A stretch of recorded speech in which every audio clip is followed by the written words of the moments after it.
Bueno, espero que se encuentren muy bien ya para esta noche en la que tendrían que llegar a ver este video.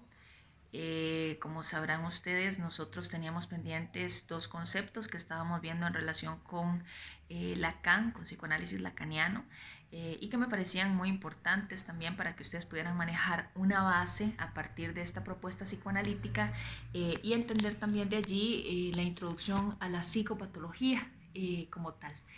Entonces, si ustedes ven allí, hay una serie de conceptos que justamente tienen que ver con el goce y con el fantasma, que fueron aquellos dos que nos quedaron pendientes.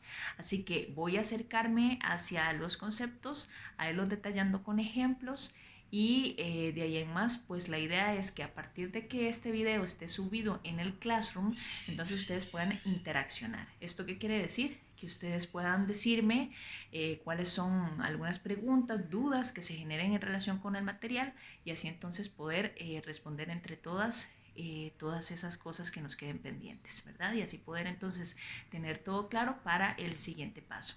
Así que vamos con el concepto de goce como tal. El goce se define como un límite entre el placer y el sufrimiento, ¿sí? Es muy parecido qué sé yo, todo lo que tiene que ver también con lo superyoico en ese aspecto, incluso con lo sintomático, ¿sí? Recuerden ustedes que el síntoma le sirve al yo como un estatuto para poder satisfacer un conflicto que se encuentra entre el deseo y la defensa, ¿no? Entre lo superyoico y el yo como tal. ¿Qué quiere decir esto? El goce también tiene que ver con lo pulsional, pero lo pulsional desde Lacan en realidad se va a nominar como deseo. ¿Sí? Entonces, esto quiere decir que el goce también tiene una relación directa con el deseo, ¿sí? Pero entre más goce haya, menos deseo existe para el sujeto. ¿Qué quiere decir esto? Imaginen ustedes, caramba, una persona que sea muy sintomática, no sé, tenga síntomas a nivel de pensamiento, por ejemplo, ¿verdad?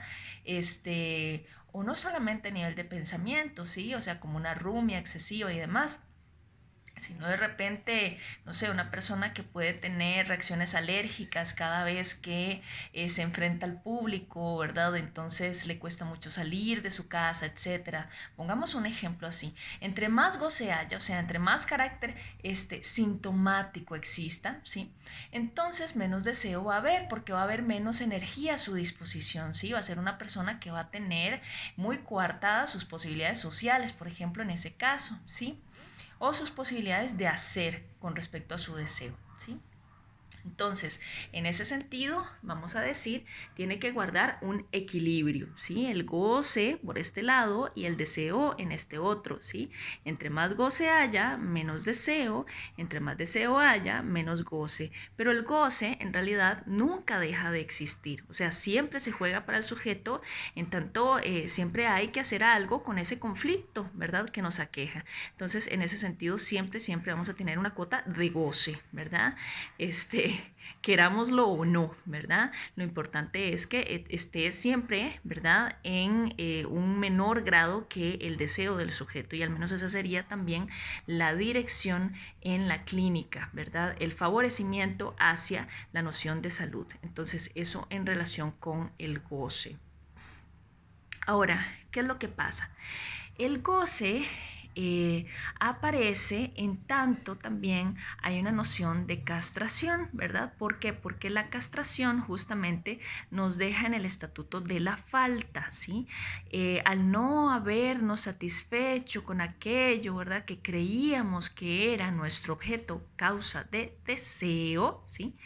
Entonces siempre va a haber una insatisfacción constante en el sujeto. Por eso es que siempre el goce forma parte de la vida, ¿sí?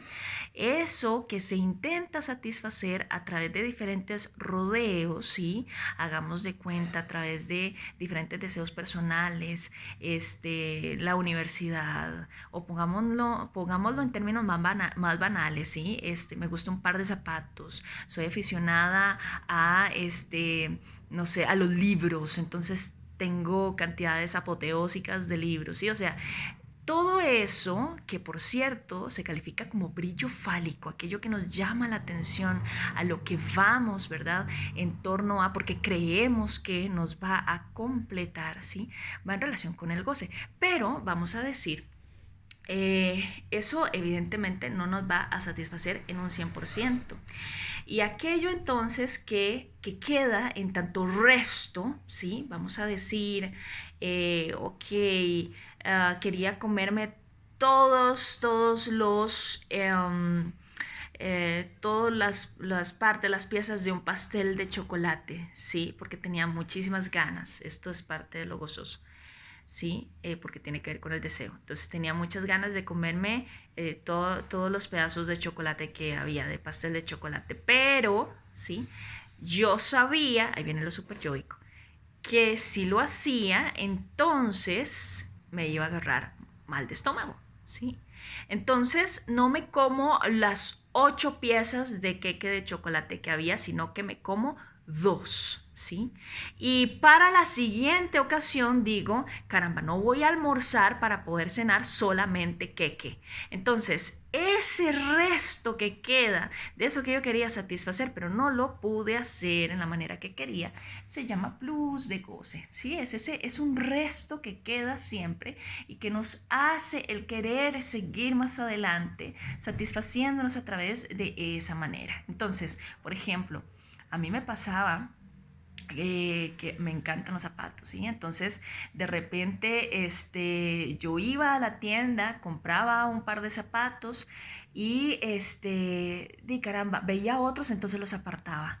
Pero no me los llevaba de una vez, ¿sí? Sino que, porque caramba, o sea, decía, si es que no puedo llevármelos, ¿verdad? Todos porque no tengo suficiente dinero. Entonces ahí queda el plus de goce. Y con esto también hay que decir, el goce fálico es el goce que me permite o que permite más bien el estatuto de la castración. Es el goce que nos dice que no podemos todo, ¿sí? Entonces, como que yo decía, y caramba, pero es que acabo de comprarme este par de zapatos, no puedo comprarme estos y estos y estos más porque me quedo sin dinero para el mes. Entonces, ese es el goce fálico, el que me da esa noción de realidad de no lo puedo todo. Entonces, se asocia con el plus de goce. Como no lo puedo todo, entonces me quedan ganas de más, vamos a decir, ¿sí? Es ese resto que me hace seguir deseando, ¿sí? En buena teoría, el goce tendría que estar siempre, ¿verdad? Bajo esta lógica.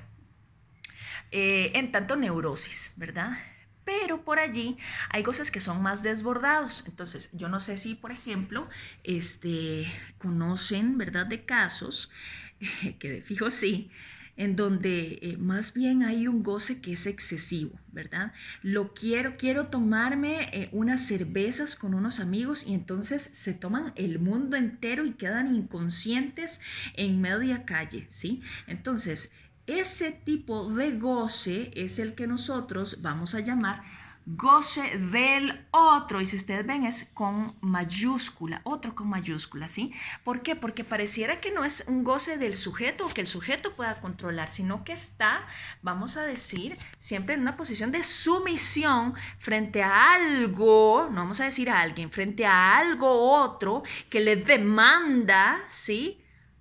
Goza, haz eso, ¿verdad? Y la persona no puede poner límites. Entonces se asocia con esto, que está bajo un mandato, ¿verdad? Vamos a decir casi como de carácter, ¿verdad? De, no sé, un super yo casi, ¿verdad? Que lo incita a irse hacia los extremos, ¿verdad? Porque en realidad es muy sufriente este goce, ¿sí?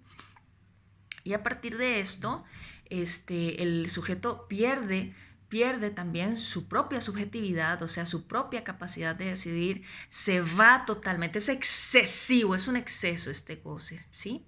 Porque no hay regulación. Este es el goce típico también de la psicosis o inclusive también de algunas neurosis obsesivas, ¿verdad? Y a propósito de esto, yo no sé si en algún momento ustedes han visto una película que se llama Whiplash, Música y Obsesión. Hace un tiempo estaba en Netflix, no sé si ya la quitaron, pero hay una escena donde hay un chico que está yendo hacia un ensayo con uno de los profesores que más admira, ¿sí? Tiene un choque automovilístico y ensangrentado, aún así como está, se olvida de su propio cuerpo, de su propio dolor y arrastrándose casi llega al ensayo con su profesor, ¿sí? Que por cierto lo pintan como una persona súper tiránica y perversa. Es bien interesante esa película, pero me parece que ejemplifica mucho esta cuestión del goce del otro, donde hay una sumisión totalmente, ¿sí? En este caso lo estamos poniendo en el lado del profesor, pero recuerden que no necesariamente tiene que ser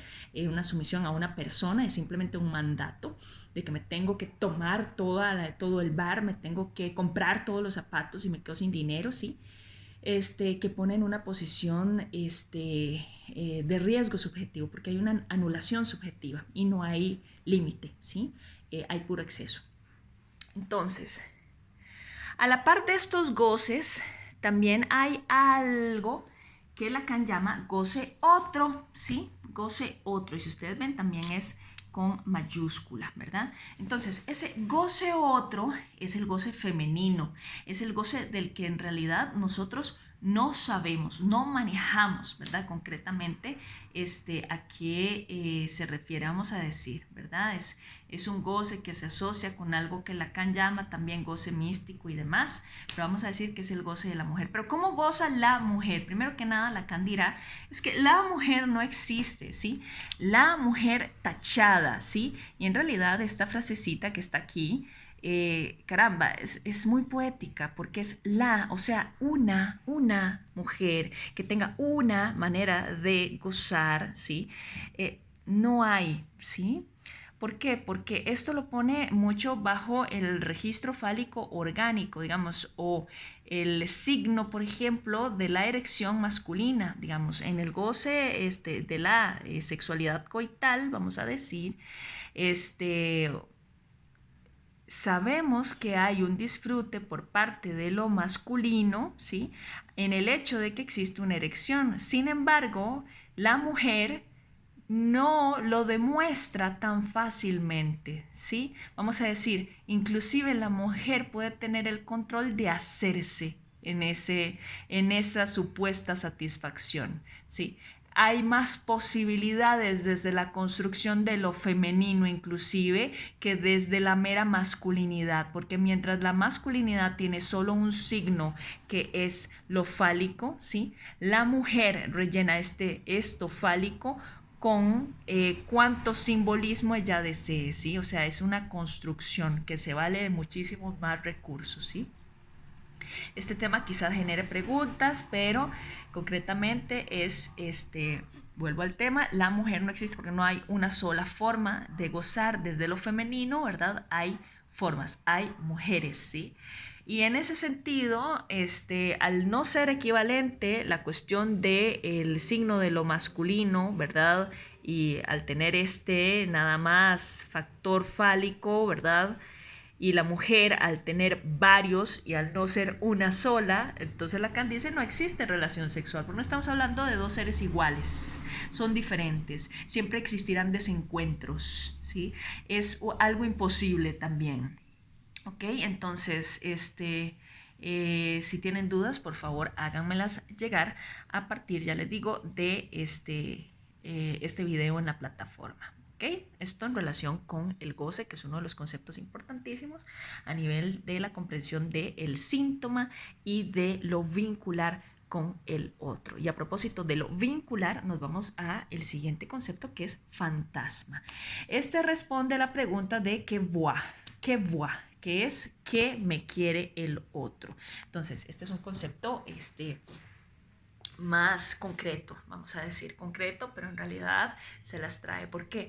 Vamos a decir que en la clínica nosotros tratamos de entender cuál es la fantasmática del sujeto, ¿sí? ¿A qué me refiero yo con esto? ¿Cuál es su forma de vinculación, ¿sí? Con el deseo? El que voit, esa preguntita que aparecía en la nota, significa qué me quiere el otro, ¿sí? Entonces es una cuestión de posicionamiento. ¿Qué me quiere el otro? El otro me quiere abusada. Entonces siempre busco relaciones en donde a mí me abusen, porque esa fue la lógica, ¿sí?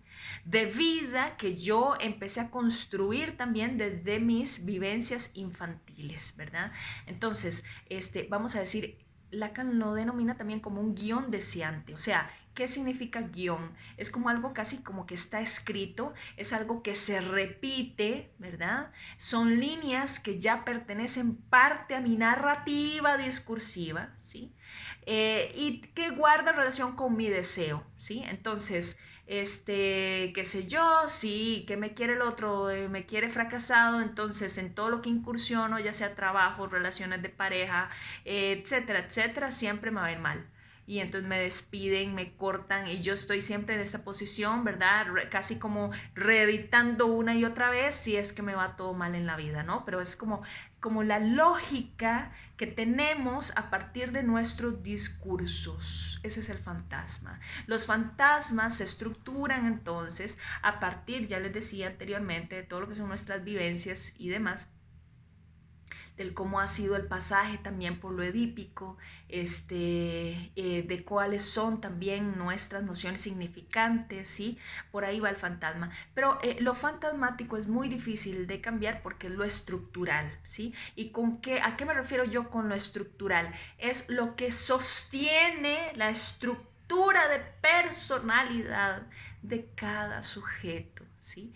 Entonces, ya ahí lo vamos a profundizar muchísimo más cuando vayamos a hacer el bosquejo también de psicopatología lacaniana, porque el fantasma se asocia muchísimo con esto. ¿Cuál es la manera de desear de un obsesivo? ¿Cuál es la manera de desear de la histérica? Y todo responde a la fantasmática propiamente, que va a tener sus características allí delineadas, ¿verdad? Desde lo lacaniano. Por el momento, esta sería la explicación, ¿verdad? Es corta, pero densa, así que sé que vienen preguntas. Permítanme entonces ayudarlas con ellas y pronto nos estaremos viendo ya sea por estas vías o también por Zoom para tener también una plataforma más interactiva de explicación. Que muy probablemente para la siguiente semana, que sí la vamos a utilizar, cualquier cosa retomamos y terminamos de armar, ¿verdad? Cualquier duda que ustedes puedan tener. Muchísimas gracias y quedo al tanto.